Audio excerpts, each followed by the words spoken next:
On October 11th, Chinese surveillance giant Hikvision became a trending topic on Weibo after reports surfaced about large-scale layoffs within the company. Employees revealed that Hikvision is undergoing a major organizational restructuring, reducing its 32 research and development centers to just 12. According to an employee, quote, only a few core areas will remain, with the rest being phased out, potentially affecting more than 1,000 employees. Several verified Hikvision employees on the job recruitment platform MyMy disclosed that they had received layoff notices. The R&D department appears to be the hardest hit, with regions like Henan seeing closures, though the headquarters in Hangzhou has not yet been impacted. As of the market close on October 11th, Hikvision's stock price had dropped by 5.6%, leaving the company with a market value of about 274 billion yuan. This marks the first time Hikvision has reported mass layoffs, quickly sparking discussions across Chinese social media. Many users speculate that the primary reason is a lack of funding and projects from the government and state-owned enterprises. They note that with surveillance cameras already widespread, there is little need for replacements unless necessary. Following widespread discussions over reports of mass layoffs, Hikvision responded, denying claims of large-scale job cuts. The company explained that the changes are part of its business strategy adjustment aimed at optimizing its R&D capabilities in key sales cities, including at its headquarters. Headquartered in Hangzhou, Hikvision is a major supplier of video surveillance products, recorders, storage devices, speed detectors, and traffic signals. Its core product line consists of surveillance cameras. Hikvision's majority shareholder is the state-owned China Electronics Technology Group, or CETC. Hikvision also plays a key role in China's, quote, Skynet system, the world's largest video surveillance network funded by the CCP. The system integrates technologies such as facial recognition, big data, and artificial intelligence, forming a significant part of China's large-scale surveillance framework. Skynet links surveillance cameras across various public places, such as train stations, hotels, malls, and theaters, as well as transportation systems like buses, subways, and taxis, enabling rapid identification of large numbers of individuals. Local companies, including Hikvision, SenseTime, Huawei, and ZTE, have all contributed to the project. As of 2022, there were over 2.7 billion surveillance cameras deployed across China. This massive demand helped Hikvision become a global leader in the security industry over the past 20 years. But the company has faced declining profits in recent years, with its public services revenue turning to a deficit in the first half of this year. Some people have pointed out that government projects are the primary source of demand for security infrastructure. Now, with both the government and state-owned enterprises facing financial difficulties and fewer projects, Hikvision is being directly affected. The ongoing slump in China's real estate sector has also impacted related products, such as access control systems, which have been a key area of Hikvision's business monopoly. The Chinese government claims that its Skynet system, constructed with trillions of yuan and tens of billions of surveillance cameras, is intended to capture criminals. As public dissatisfaction grows in mainland China, many citizens believe the system's real purpose is not public safety but to monitor their every move. Critics argue that when it comes to solving real crimes, the Skynet system is virtually ineffective, with a very low success rate. Chinese media reported that there are hundreds of thousands of missing children in China each year, yet fewer than 0.1% are successfully found. In 2017, a BBC journalist was permitted to test the system. After having his face registered as a suspect, he disappeared into a busy urban area and was apprehended by the system in less than 7 minutes.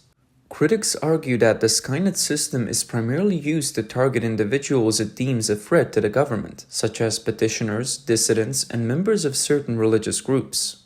Evidence shows that many missing children cases and serious crimes are linked to CCP officials themselves. When families seek help from the Skynet system, they are often met with the response that the surveillance cameras were malfunctioning.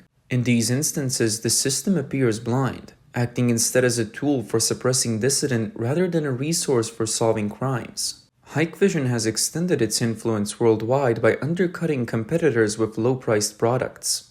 In recent years, many countries have become increasingly aware of the dangers posed by these Chinese surveillance technologies, leading to a growing number of bans on Hikvision's products. The sharp decline in overseas orders has contributed significantly to the company's current crisis. In June 2022, the United States officially designated Hikvision as a company controlled by the Chinese military. That same year, the US announced a ban on telecommunications and video surveillance equipment from 5 Chinese companies, including Hikvision, Zhejiang Dahua, and Huawei, prohibiting their import and sale within the US. By February 2023, the Australian government ordered the removal of Chinese-made surveillance equipment from government buildings. A few months later, the UK's House of Commons passed legislation banning the installation of Chinese-made surveillance devices in government buildings and military bases. On June 5, 2023, Ukraine's National Agency for the Prevention of Corruption, or NAZK, added Hikvision and Dahua technology to its list of international sponsors of Russia's invasion of Ukraine. By the end of 2023, the provincial government of Quebec, Canada, issued a ban on public institutions from procuring Hikvision and Zhejiang Dahua surveillance and telecommunications equipment. The ministerial order stipulated that, from the date of the ban, no provincial departments or public institutions are permitted to purchase or install products from these 2 Chinese companies. Existing equipment must undergo risk assessment and implement mitigation measures, including disconnecting from the internet, disabling unnecessary features like geolocation, and using firewalls to monitor data traffic. Quebec's Minister of Cybersecurity and Digital Technology, Eric Kerr, emphasized that the ban on Chinese surveillance products stems from the need to prioritize information security across government departments and public institutions. He stated that his ministry, quote, will not hesitate to take further measures if necessary. In addition to Hikvision, a growing number of Chinese electronic and industrial products are prompting concerns from governments globally about potential surveillance risks. This includes Chinese-made cranes, which are seen as national security threats. In September, during the U.S. House of Representatives' quote, China Week, a series of China-related bills were passed. Free Committee Chairman released a joint investigation report revealing that Chinese-made cranes have taken over U.S. ports and pose a growing threat to the U.S. economy and national security.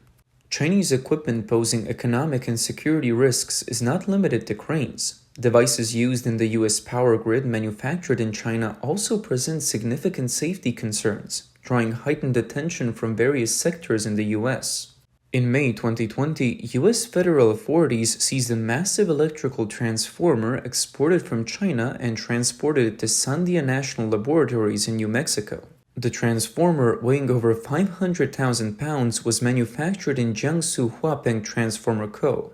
Experts suggest that federal officials may have suspected the transformer's electronic components were embedded with malicious functions, potentially allowing adversaries to remotely control or even disable it. This suspicion prompted the unprecedented seizure. Details regarding the investigation remain unclear. This highly unusual move highlights the U.S. government's growing concerns over the security of its power grid and its proactive measures to safeguard critical infrastructure, particularly as such transformers could be installed near sensitive military bases. Following this incident, Jiangsu Huapeng revealed that it had sold more than 7,000 transformers globally over the past 20 years, including over 100 large-scale units to US and Canadian utility companies in the last decade.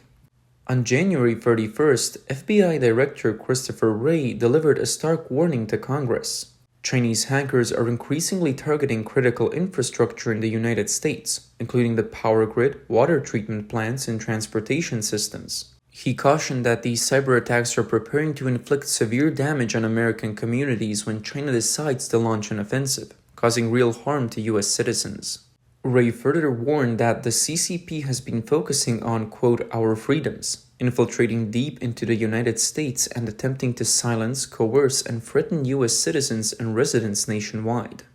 Last July, during a hearing by the United States House Energy Subcommittee on Oversight and Investigations, officials testified about the growing threat posed by the CCP to the U.S. power grid. They warned that a single cyber attack could plunge military facilities and other sensitive locations into darkness, crippling operations. A senior fellow at the Johns Hopkins University Applied Physics Laboratory, Paul N. Stockton, testified that China is a major producer of inverters used across the U.S. power grid.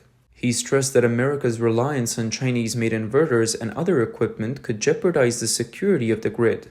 The House Energy Subcommittee on Oversight and Investigations reported a 77% increase in physical attacks and acts of sabotage against the U.S. power grid in 2022, while cyber threats continue to escalate. On May 1, 2020, then-President Donald Trump signed an executive order aimed at enhancing the security of the grid by imposing trade barriers on large Chinese transformers. The order also granted the U.S. Secretary of Energy the authority to prevent potentially dangerous equipment from being installed in the nation's transmission system and to remove any currently installed equipment that are deemed hazardous. Concerns over the safety risks posed by Chinese surveillance and industrial equipment have grown significantly across Western countries, leading to widespread removal of these products by governments. Chinese consumer products are now facing comprehensive boycotts outside of mainland China as well. On September 23rd, the U.S. Department of Commerce proposed a new rule that would ban the use of Chinese software and hardware in connected vehicles on U.S. roads due to national security concerns. This move would effectively ban nearly all Chinese-made cars from entering the U.S. market.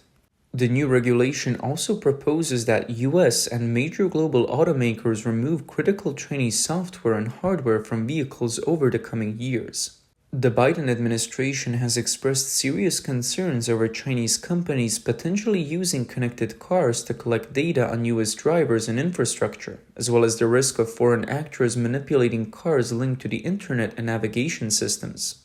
In February, the White House ordered an investigation into these potential threats. This move marks a significant escalation in the U.S.'s ongoing restrictions on Chinese automobiles, software, and components. Earlier this month, the Biden administration imposed substantial tariffs on Chinese imports, including a 100% tariff on electric vehicles, as well as increased duties on electric vehicle batteries and key minerals. Speaking at a briefing on Monday, U.S. Commerce Secretary Gina Raimondo stated, quote, "When foreign adversaries build software to make a vehicle, that means it can be used for surveillance and can be remotely controlled, which threatens the privacy and safety of Americans on the road." Secretary Raimondo warned, quote, "In an extreme situation, a foreign adversary could shut down or take control of all their vehicles operating in the United States all at the same time, causing crashes blocking roads." She highlighted Europe as a cautionary example, where Chinese-made cars rapidly flooded the market after the region opened its electric vehicle sector. While the number of Chinese-made cars and trucks imported into the U.S. remains relatively low, Secretary Raimondo emphasized the need for prompt action. Quote, "Before suppliers, automakers, and car components linked to China or Russia become commonplace and widespread. We're not going to wait until our roads are filled with cars and the risk is extremely significant." The Commerce Department's 7-month investigation into the risks posed by connected vehicles revealed a range of potential threats. As connected vehicles become increasingly integrated with critical infrastructure, such as charging stations, smart roads, and cities, the risks are only growing. Nearly all new cars and trucks introduced in recent years are connected, meaning their in-vehicle network hardware allows internet access, enabling data sharing with devices inside and outside the vehicle. The proposed regulation effectively bans all Chinese connected vehicles from entering the U.S. market. U.S. officials noted that phasing out Chinese and Russian software would be relatively simple due to the limited quantity, but dealing with hardware presents a greater challenge. This is because the hardware supply chain for these systems is somewhat more complex and there's a much larger presence of Chinese hardware. During this period, the focus will need to be on shifting the supply chain to other vendors. Officials outlined several potential threats to U.S. consumers, such as collecting data on drivers' residential locations, routes to drop children at school, or visits to medical facilities. During the same briefing, White House National Security Advisor Jake Sullivan revealed that the U.S. has substantial evidence that Beijing has preemptively embedded malicious software within critical U.S. infrastructure. Sullivan said, quote, "With potentially millions of vehicles on the road, each with 10 to 15-year lifespans, the risk of disruption and sabotage increases dramatically." Additionally, the widespread use of LiDAR technology by Chinese companies in autonomous driving systems, U.S. lawmakers have raised concerns that these, quote, "eyes" of self-driving vehicles could turn electric cars into spying devices, posing a significant threat to national security. On November 28, 2023, Representative Mike Gallagher, chairman of the House Select Committee on the CCP, along with senior Democratic lawmaker Representative Raja Krishnamurthy and 20 bipartisan members of Congress, sent a letter to Commerce Secretary Gina Raimondo, Defense Secretary Lloyd Austin, and Treasury Secretary Janet Yellen. The letter called for an investigation into all Chinese LiDAR companies to determine whether they should be added to the entity list. In their letter, lawmakers wrote, quote, "Given the importance of LiDAR, it is crucial to ensure U.S. technology used in foreign LiDAR systems are not being leveraged by our adversaries to create autonomous military vehicles and weapons." Quote, "Urgent action is also needed to stop LiDAR produced by state-backed entities from foreign adversary countries to proliferate in the U.S. market or gain access to U.S. capital markets or U.S. critical infrastructure systems." The lawmakers specifically highlighted the risk of Chinese LiDAR systems being widely installed in self-driving cars operating in the U.S. and deployed in smart cities, including traffic lights, ports, and bridges across the country. Under China's national security law, all Chinese LiDAR companies are required to provide any collected data to the government, meaning the CCP could potentially access not only U.S. mapping and infrastructure data, but also sensitive military system information. The recent reports of mass layoffs at Hikvision, a leading Chinese surveillance company, are just the tip of the iceberg in the broader collapse of China's surveillance system in recent years. Governments around the world are increasingly recognizing a key distinction between CCP and most other regimes. The CCP's deep-seated insecurity drives its obsession with espionage. Over the past 20 years, the CCP has secretly collected personal data from its own citizens, ranging from credit card details to mobile phone information. China's espionage efforts are systemic. Early on, technologies like Hikvision surveillance cameras, Huawei's telecommunications networks, and DJI drones help gather data through various means. Now, more advanced technologies like LiDAR are used to create highly detailed digital models, each integrated into different products. In the past, China aggressively promoted low-cost telecom products from companies like ZTE and Huawei in Africa and the Middle East. Not only did they try to expand market share, but also to steal intelligence. For instance, it was discovered that meetings held by the Palestinian parliament were being transmitted through Huawei systems to a location in Beijing. Similarly, some African nations found that ZTE telecom towers could be used to track specific political figures. As the world becomes increasingly aware of the CCP's intrinsic espionage mindset and surveillance tactics, governments are no longer swayed by the low cost of Chinese industrial and electronic products. This growing rejection poses a significant and potentially fatal blow to the CCP. China's surveillance giants are beginning to collapse. The CCP's once touted surveillance and stability maintenance system is likely to crumble soon.